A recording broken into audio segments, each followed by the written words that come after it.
not in the grave. Don't you know, a couple of years ago, 2 billionaires, not 1 billionaire, but 2 billionaires committed suicide. I could imagine that they could have had anything they want, everything that they can call. If money was the answer, they'll still be alive today. But Jesus,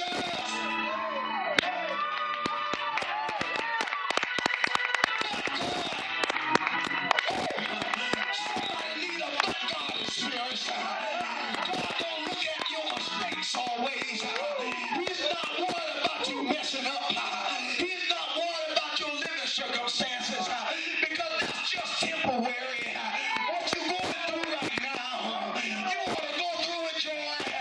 When I look at everything I got, the folks on my job, they look at me and they declare that I'm rich. They tell me all the time, look at all these old cars in the parking lot.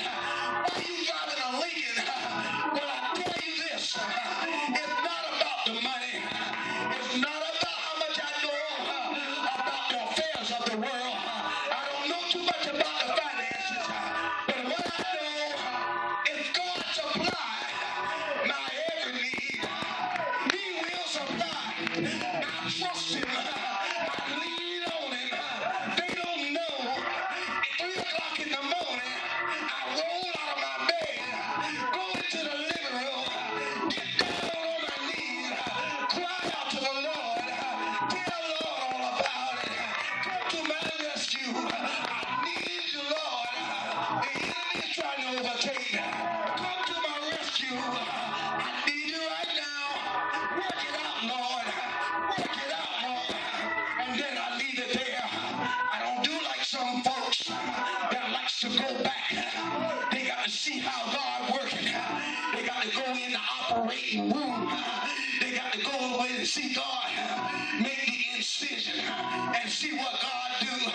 But I want you to know, just like the doctors of today, whenever somebody go in for surgery, everybody got to get out the room. Nobody's there but the person and the surgeon. Nobody's there. Family members, you got to get out. Mama got to go. Daddy got to go. You got to get out.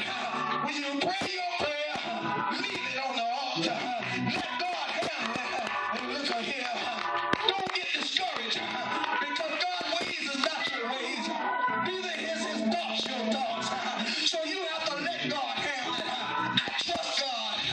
I trust God to bring me out. I trust Him to deliver me.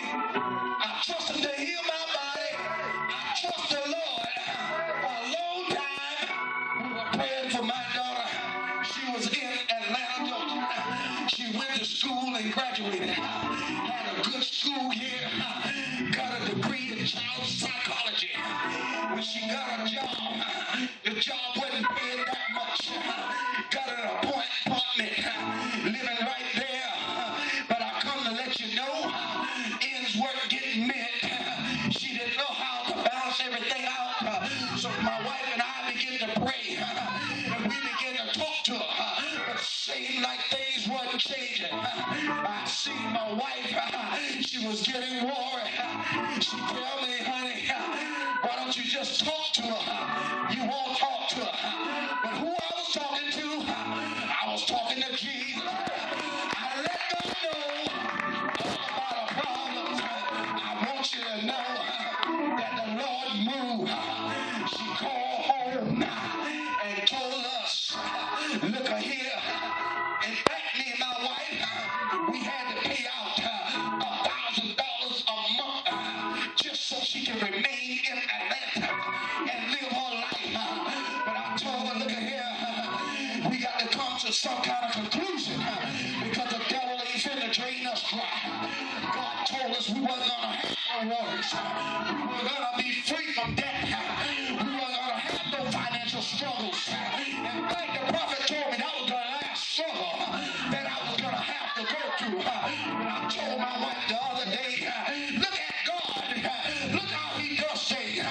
In the morning, we're gonna be flying off the San Juan just for a little R&R, just to take it easy. I come to tell you, a year ago,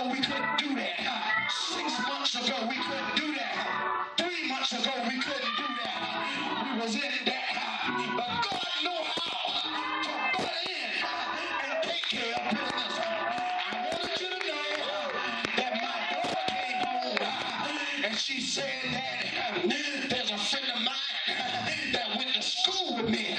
He's in Washington, D.C. And he said the field of study that we in, they pay major bucks there.